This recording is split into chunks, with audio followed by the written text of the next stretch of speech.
कुछ लोग होते हैं इस दुनिया में जिनका नाम बहुत होता है और कुछ लोग होते हैं जिनका काम कमाल का होता है। मैं आपको हिंट देता हूं, फिर आप बताना कौन हो सकते हैं।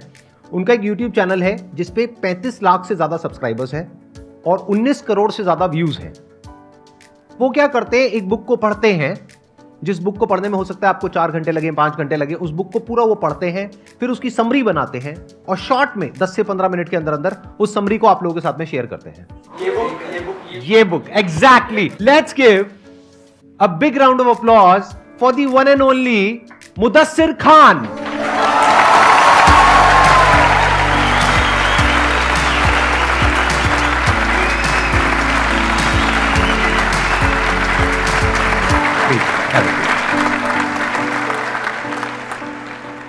ये कहने में मुझे बिल्कुल भी दिक्कत नहीं होगी कि ये नॉलेज का और एक्सपीरियंस का भंडार है। जिस लेवल से इन्होंने शुरू किया है और आज जिस लेवल पर ये है, स्क्रैच से शुरू किया कुछ साल पहले, 6 साल पहले आई थिंक, राइट। और आज ये जिस तरह का ये काम कर रहे हैं, जिस लेवल पे काम कर रहे हैं और लाखों करोड़ों लोगों की जिंदगी को इन्फ्लुएंस कर रहे हैं, वो अपने आप में एक बहुत बड़ी इंस्पिरेशन है। आप बताएंगे आपकी स्टोरी क्या है, मतलब आपकी शुरुआत कैसे हुई, कब हुई, ये बुक्स में आपका इंटरेस्ट कहां से आया और कैसे आया? बुक्स में इंटरेस्ट बचपन से पापा की वजह से आया। पापा ने पहली बुक मुझे ला कर दी थी, एक मैजिक ट्रिक्स की बुक थी। मैं वो पढ़ता था और ड्राइंग होती थी, फोटोज भी नहीं होते थे उसमें, और वो ड्राइंग देख के मैं भी वो ट्रिक्स बनाता था और घर में बताता। प्रैक्टिकली करते थे, सबको दिखाते थे। उसके बाद वो बुक तो खत्म हो गई, सब बना लिए, सब बता दिए। पापा से वो ला ली बुक, पापा मुझे लेके चले गए बुक शॉप पर, 3-4 बुक्स और लेके आए। तो ऐसे ये बिल्ड हुआ रीडिंग में इंटरेस्ट। फिर उसके बाद आपने और बुक्स पढ़नी शुरू करी। बुक्स पढ़नी फिर ये आइडिया कहाँ से आया आपके अंदर? क्योंकि आई थिंक 2016 में आपने अपना YouTube चैनल शुरू किया था ये बुक के नाम से। हाँ। तो ये आइडिया कहाँ से आया आपके अंदर, कहाँ से आया कि मैं ये समरी बनाऊं? और ये जो मैं फंसा हुआ था असल में 2003-4 की बात है। हम लोगों ने एक बिजनेस शुरू किया था, न्यूज़ एजेंसी। तो न्यूज़ देखिए, कुछ बिजनेस ऐसे होते हैं दुनिया में जो कभी बंद नहीं होते। न्यूज़ चैनल्स हैं, न्यूज़ एजेंसीज हैं, न्यूज़पेपर्स हैं, कभी भी बंद नहीं होते। 365 डेज इसमें काम होता है। पापा 18 दिन तक वेंटिलेटर पे थे हॉस्पिटल में उस दिन, तब भी पूरे 18 दिन मैं काम ही कर रहा था। उनकी डेथ हो गई, तभी मैं काम कर रहा था। उसके बाद एक मैंने न्यूज़पेपर में ऐड देखा, एक बुक फेयर लगा हुआ था। मैं चले गया और किलो से बुक्स मिल रही थी वहाँ। किलो के भाव से मिलती थी? किलो से बुक। ये मैंने पहली बार सुना है। ऐसी भी कोई बुक फेयर होती है? हाँ, एक बुक फेयर थी किलो से, रद्दी जैसा था वो, किलो से बुक्स। तो आप बेच भी सकते हैं, खरीद भी सकते हैं। हाँ, तो और मैं कलर ब्लाइंड हूँ। पीले कलर की एक बुक, मुझे कवर अच्छा लगा यार, येलो कलर में कलर ब्लाइंड। तो वो बुक थी use what you have got, Barbara Corcoran उसके ऑथर हैं। तो बारबरा भी यही प्रॉब्लम फेस कर रही थी जब उन्होंने बिजनेस शुरू किया था, कि वो अपना काम डेलीगेट नहीं कर पा रही थी। तो वो लिखती हैं कि देखिए, आप कभी भी अपने जैसा 100% ढूंढने जाओगे, नहीं मिलेगा कोई भी। आप जितना कर रहे हो, आपके 80% भी कोई कर रहा हो, वो काम उसे दे दो। यहाँ से मेरे ताले खुल गए दिमाग के। तब मैंने सोचा अब बुक्स का नॉलेज शेयर करेंगे। बुक्स में इतना पावर है, कोई एक बुक का एक आइडिया आपकी ज़िंदगी कंप्लीटली बदल सकता है। तो मैं वहाँ से निकला तो मैं यहाँ पहुँचा हूँ। अभी तो आगे, बहुत आगे जाने वाले हैं आप। Let's give big hand for him. ये छोटी चीज नहीं है, ये पहली बार एक पब्लिक प्लेटफॉर्म पर आए हैं और यहाँ पर आकर के बोल रहे हैं। इसके लिए बहुत करेज चाहिए।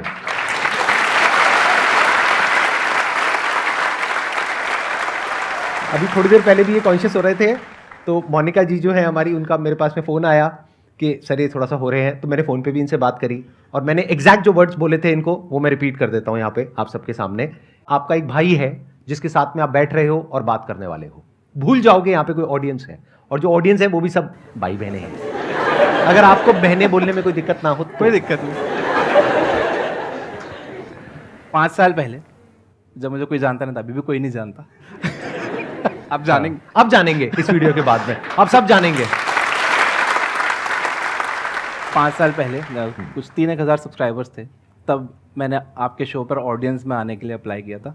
तो आपने ऑडियंस में तो नहीं बुलाया, गेस्ट में बुलाया।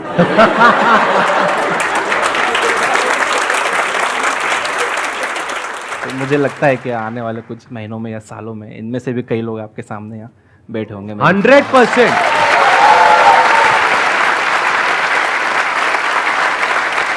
सच बताना, अंदर तक किसको लग रहा है कि आने वाले 5 साल बाद वो इंसान यहां पर बैठा होगा या बैठी होगी?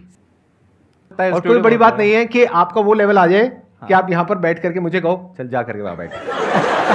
मैं बताता हूँ तुझे आसान है क्या होता है, आसान है करता रहता है। अब ऑडियंस की बारी।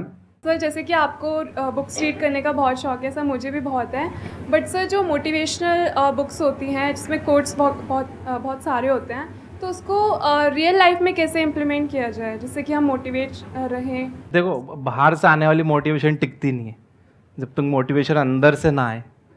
अंदर से मोटिवेटेड रहने के लिए जो आपके गोल्स हैं उन्हें छोटे छोटे पार्ट्स में बांट लो, और छोटे छोटे गोल्स अब जब आप पूरे करते जाओगे ना, आप खुद मोटिवेटेड फील करोगे। मेक योर बेड एक बुक है, उसमें ऑथर बता रहे हैं सबसे पहले सुबह उठकर अपना बिस्तर ठीक करो, तो it will get you motivated for the day. और दिन खराब भी गया था आपको, घर आकर रात में बिस्तर तो अच्छा मिल रहा है सोने के लिए।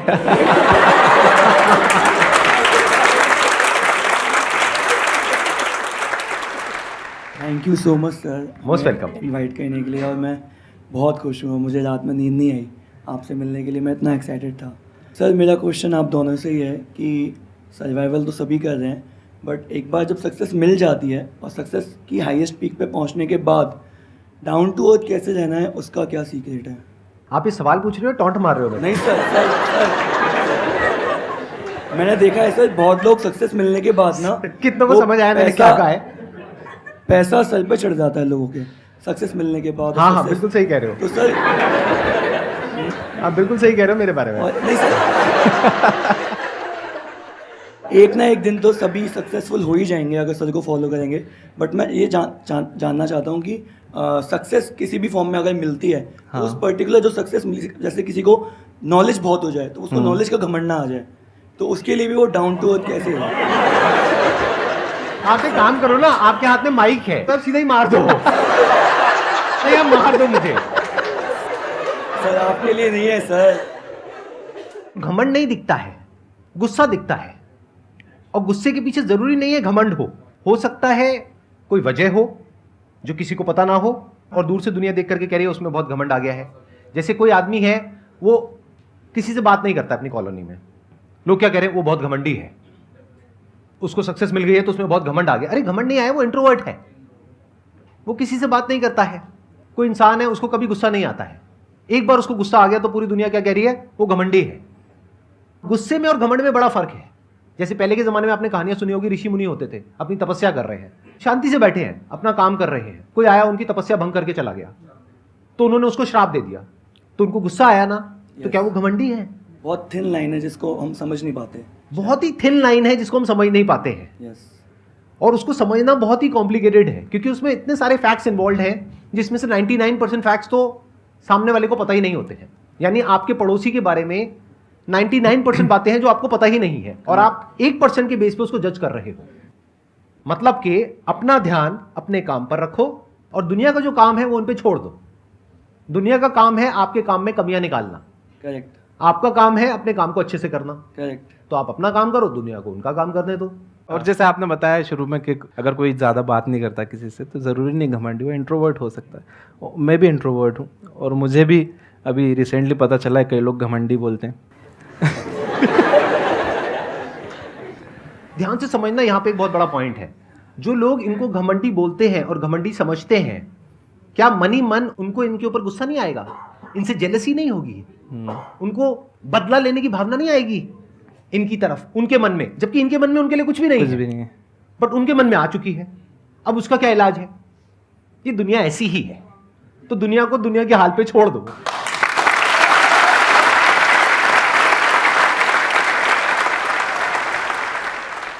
एक्चुअली मेरे पास क्वेश्चंस तो बहुत सारे हैं, पर सर आए हुए हैं तो मैं चाहती हूँ आज सर से क्वेश्चन कर लूँ। मेरे को भी काफ़ी शौक है बुक्स पढ़ने का और मैं रेगुलर पढ़ती हूँ, बट प्रॉब्लम ये आ जाती है कि जब ज़्यादा बुक्स पढ़ते हैं तो वो बहुत सारी चीज़ें दिमाग में आ जाती है, तो कन्फ्यूज़न हो जाता है कि क्या चीज़ पकड़ के रखें, क्या छोड़ दें। पढ़ करके हम कंफ्यूज हो गए कि ये सही है या वो सही है, हाँ, या वो बुक इसी टॉपिक के बारे में ये कह रही है और दूसरी बुक कुछ और कह रही फिर है। हम सर के वीडियोस देखते हैं तो वो तो बिल्कुल ही अच्छे होते हैं और डिफरेंट होते हैं। तो सर को भी कमेंट्स आते, सर पहले आप ऐसा बोलते थे अब ऐसा बोलते हो। हाँ राइट, मेरे को भी ये सर, कमेंट्स but आते हैं। आपका वही तो ना, पहले आप कुछ अलग बोलते थे और अभी ऐसा नहीं कि कुछ गलत बोलते थे। नहीं, आप भी बोल लो, कोई बात नहीं। नहीं सर, मैं तो हुई पंचिंग बैग, जो आपका जो लेवल है लाइक ना, अ पंचिंग बैग, जो आएगा मार करके चला जाएगा। मारो मारो नहीं मुझे, सर मारो। बिल्कुल नहीं, मैं पॉजिटिव वे में बोल रही हूँ, आपकी वीडियोस में भी अब फ़र्क तो आया ही है ना सर।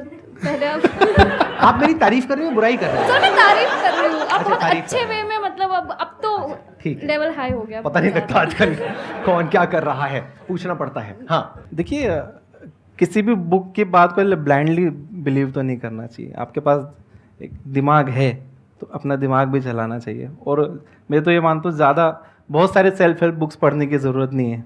एक बुक है थिंक एंड ग्रो रिच, और मुझे ऐसा लगता है कि वो सभी सेल्फ हेल्प बुक्स की मदर है, बाप है। In terms of financial success, अगर फाइनेंशियली आपको सक्सीड होना है तो सेल्फ हेल्प बुक्स जितनी भी हैं, आई एग्री। हाँ, उसके बाद जितनी भी सेल्फ हेल्प बुक्स आई हैं, चाहे वो पावर ऑफ सबकॉन्शियस माइंड हो और भी जितनी, वो सब ऐसा लगता है कि थिंक एंड ग्रो रिच को देखकर ही लिखी गई है। दैट्स अ टेम्पलेट एक तरह से, थिंक एंड ग्रो रिच। और इस बुक का मेरी लाइफ पे भी बहुत बड़ा असर हुआ था। देयर वाज अ पॉइंट जहाँ पर मैंने पिवट किया था, यानी मैं एक पॉइंट पे स्टक था, तो इस बुक ने मुझे एक नया पर्सपेक्टिव दिया था, जहाँ से मेरे करियर में एक मेजर शिफ्ट आया था। आप बताइए क्या करें, कंफ्यूजन हो जाए ऐसा तो? अगर कंफ्यूजन हो जाए हाँ। कि एक इंसान कुछ बोल रहा है, दूसरा इंसान कुछ बोल रहा है, या फिर एक बुक कुछ बोल रही है, दूसरी बुक कुछ और बोल रही है, तो आप पहले उसके स्टैंड पॉइंट को समझने की कोशिश करिए। कोई भी चीज़ ब्लैक एंड वाइट नहीं होती है कि आप कह दोगे ये ब्लैक है, ये वाइट है, ये सही है, ये गलत है। ऐसे नहीं होता है। दोनों अपने अपने स्टैंड पॉइंट से सही है, तो आपको दोनों के स्टैंड पॉइंट को समझना पड़ेगा। हो सकता है एक ही बुक एक पर्टिकुलर टॉपिक के बारे में एक पर्टिकुलर स्टैंड पॉइंट से कह रही है, और वही बुक उसी टॉपिक के बारे में किसी और स्टैंड पॉइंट से बिल्कुल ही Right. अपोजिट बात कह रही है। हो सकता है अभी आप मेरे से एक क्वेश्चन पूछो, उसका मैं आपको कुछ और जवाब दूं, बेस्ड अपॉन आपका बैकग्राउंड क्या है, आपकी प्रॉब्लम क्या है, उसके अकॉर्डिंग मैं आपको सोल्यूशन दूंगा ना।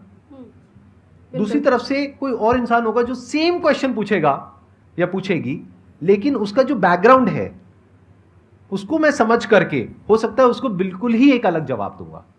तो क्लियर कट आंसर कभी भी नहीं होता है। राइट। मुझे किसी का मैसेज आया था कि सर एक लड़की मुझे बहुत पसंद है, मुझे उससे ही शादी करना है, लेकिन घर वाले मानेंगे नहीं। ये जवाब उस लड़के के उम्र और बैकग्राउंड देखे बिना नहीं दे सकते। पता चला वो 15 साल का ही लड़का था। मतलब यार पढ़ाई पे ध्यान दे, करियर बना ले लड़कियों। उसको बोलो घर वाले नहीं सरकार भी नहीं मानेगी। सर कोई नहीं मानेगा। और वही कोई थोड़ा ज़्यादा एज का होता है, उसके लिए अलग जवाब होता तो है। उसके लिए अलग जवाब होता। हाँ। इससे पहले कि ऑडियंस में से कोई आपसे कोई क्वेश्चन पूछे, मेरे माइंड में एक क्वेश्चन आ रहा है। हाँ। आज आपने काफ़ी कुछ अचीव कर लिया है, तो आप थोड़ा सा बताइए अपने एजुकेशनल बैकग्राउंड के बारे में, और फिर आप बताइए कि आपके लिए आज की डेट में जो ये सक्सेस है, पैसा है, इस सब का क्या मतलब है? एजुकेशन 8th तक मैंने पढ़ा है, उसके बाद मैंने इन लोगों ने आसानी से मान भी लिया, कोई मानता ही नहीं है किसी को बताओ तो। नहीं आप झूठ बोल रहे हो, नहीं लगते तो नहीं हो। इससे पता लगता है कि ये फर्क नहीं पड़ता कि आपका बैकग्राउंड क्या है, ये फर्क पड़ता है कि आपकी विजन क्या है, कि आप जाना कहाँ चाहते हो। आप कहाँ से आ रहे हो वो मैटर करता है, लेकिन इतना नहीं करता है जितना कि आप कहाँ जाना चाहते हो। पापा ने सेल्फ लर्निंग पर ही फोकस करवाया, पूरा सेल्फ एजुकेशन। सीखो लोग कैसे बात करते हैं, केबीसी ये एंटरटेनमेंट के लिए मत देखो, बच्चन साहब कैसे बात करते हैं सीखो। बुक्स ला के दी थी उन्होंने, how to win friends and influence people. मुझे एक आदत हो गई थी, मैं बैठे बैठे से नाखून तोड़ने लग गया। 15-16 साल का था, पापा के सामने मैं कर रहा था। तो पापा ने बोला यार तुझे बड़ा हो गया, बड़े बड़े इंटरव्यूज़ देने, लोगों उसके इंटरव्यूज़ लेने, और तू ऐसा करेगा? रुको साहब ये, हाँ बोलो। तो बॉडी लैंग्वेज पे फिर उन्होंने बुक ला के दी। एलन पीस की एक काफ़ी अच्छी बुक है बॉडी लैंग्वेज। तो वो बताते थे ऐसे हाथ रख के किसी से बात नहीं करना, ऐसा मैसेज जाता है कि आप उससे एग्री नहीं करते हो। तो सेल्फ लर्निंग पूरा पापा की साइड से। कोई नया वीडियो गेम लिया या कोई गैजेट आया घर में तो कहते थे नहीं पहले यूज़र मैनुअल पढ़ो। मैं बोलता था अरे पापा सिंपल है, ये पिन यहाँ लगाओ, ये लगाओ, ये चालू करो, हो गया। नहीं पहले यूज़र मैनुअल पढ़ो, देखो फिर करो। तो आपके फादर का बहुत बड़ा रोल है, बहुत आज बड़ा आप जो रोल भी है। कुछ हो उसमें। यस। और पैसे की बात जो आप कर रहे हैं, पैसा और सक्सेस आज की डेट ये में पैसा मैं मानता हूँ, पैसा इज लाइक अ टूल। जैसे स्क्रू ड्राइवर है, जैसे आपने वो देखी एक विलन फिल्म, उसमें रितेश देशमुख स्क्रू ड्राइवर से मर्डर करता है। तो स्क्रू ड्राइवर अच्छा था या बुरा था उसमें? स्क्रू ड्राइवर बुरा कैसे हो सकता? यूज करने वाला बुरा था। जब पैसा आता है तो जो आप हो असल में, आपको वही रूप बाहर आता है। पैसा ना अच्छा है ना बुरा है। पैसा जहाँ काम करता है, बहुत अच्छा काम करता है, बहुत सारी प्रॉब्लम सॉल्व हो जाती है। तो it's a tool, treat it as a tool. सिर पे मत चढ़ने दो। आप जो पूछ रहे थे सिर पे चढ़ जाता है, पैसों का आप टूल की तरह देखोगे। बहुत अच्छी बात बोली है इन्होंने। Let's give big hand for him.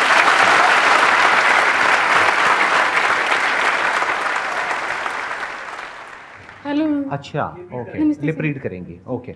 मैं आपके ताकि बोलना चाहती हूँ क्योंकि मैं आज जो भाई हूँ देखिए भाई हूँ, मतलब मेरा प्रॉब्लम है, मैं सुन नहीं सकती, इसकी वजह से मैं अपने आप को कमजोर न मानती हूँ। मैं आप अकेला रहती हूँ, अकेला जा रही हूँ, पर फिर भी अपनी लाइफ इंजॉय कर रही हूँ। और जो आपके साथ साथ बहुत ज़्यादा रिस्पॉन्सिबिलिटी भी है, मेरे लाइफ कॉम्प्लिकेटेड है बहुत ज़्यादा, तो मुझे समझ में नहीं आ रहा, अंदर से टूट चुकी हूँ।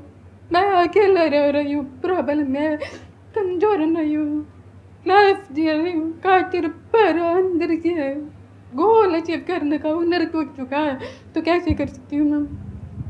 मैं धीरे धीरे बोलूंगा ताकि आप मेरी जैसे- बात को समझ पा रहे हैं। मैं समझ रही हूँ। हिम्मत रखिए, ऐसे लोगों की कहानियां पढ़िए जो बिल्कुल उसी सिचुएशन में थे जिस सिचुएशन में अभी आप हैं। प्रॉब्लम है, कोई बात नहीं, वहां से ध्यान हटाइए। जो आपके अंदर अच्छा है, यूनिक है, जब भगवान कुछ हमसे लेता है तो कुछ देता भी है, वो कई बार दिखता नहीं है।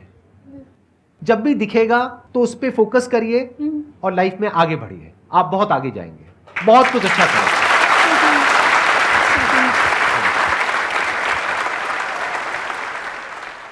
मुझे पूछना है मोटिवेशन के ऊपर। मैं बहुत ही इमोशनल पर्सन हूँ। मैं अपने डियर वंस को लेकर बहुत जल्दी घबरा जाती हूँ। अभी तक ये फीलिंग मुझे अभी मैं शिवर कर रही हूँ पूछते हुए, जो मैं आपसे पूछने वाली हूँ। आई एम सॉरी, मैं आपको रिमाइंड करा रही हूँ। जब आपके फादर वेंटिलेटर पे थे, आई नो कि वो टाइम बहुत स्ट्रगलिंग रहा होगा आपके लिए, आप शायद कुछ अचीव भी करना चाह रहे होंगे।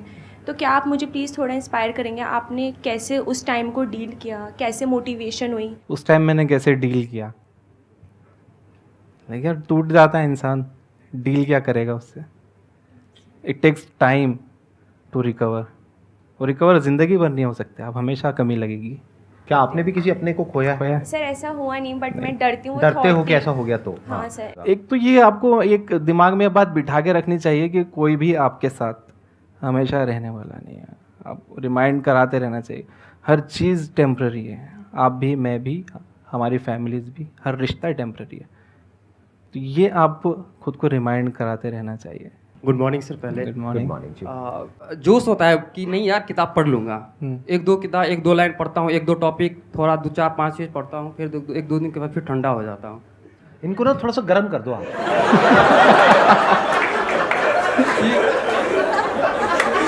मैंने कुछ गलत नहीं बोला, आप लोगों का दिमाग गंदा है।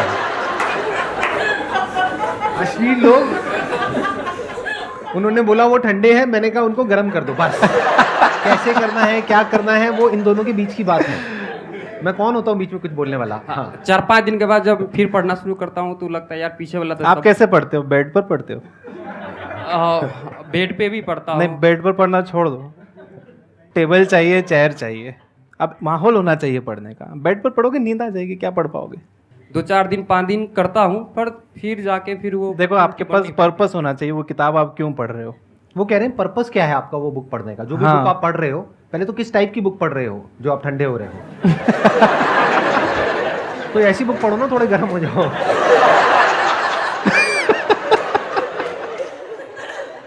मैं एक इंसान की प्रॉब्लम का सॉल्यूशन निकाल रहा हूँ हंसते खेलते, मतलब आप उसका कुछ और ही मतलब निकाल रहे हो। क्या मतलब किस तरह की बुक पढ़ रहे हो, उसका पर्पस क्या है? Sir think and grow rich ये भी पढ़ रहा है एक साथ ही ना। ये भी हो जाती है इशू कि एक साथ ना 2 बुक ले लेता हूँ, जैसे थिंक एंड ग्रो रिच और एक दूसरी बुक कौन सी है? गुड डैड बैड डैड जो है, ये वाली। रिच डैड पुअर डैड की आप बात कर रहे हैं? Sorry, rich dad poor dad. क्या पता हो। मैंने कहा बहुत मस्ती होती है यार। तो अच्छा, तो आप अभी पढ़ रहे हो थिंक एंड ग्रो रिच। हाँ सर। तो अमीर क्यों होना चाहते हो भाई साहब? क्या करोगे अमीर होकर के? अमीर तो सर सब होना चाहता है, अमीर बनने का भी इतना कीड़ा नहीं है ना अंदर। कीड़ा तो सर बहुत है। कीड़ा थोड़ा ठंडा है, कीड़े को गर्म करो। आपको कुछ कहना है इनको, मतलब? वो एक कीड़ा ठंडा है। हाँ, कभी कभी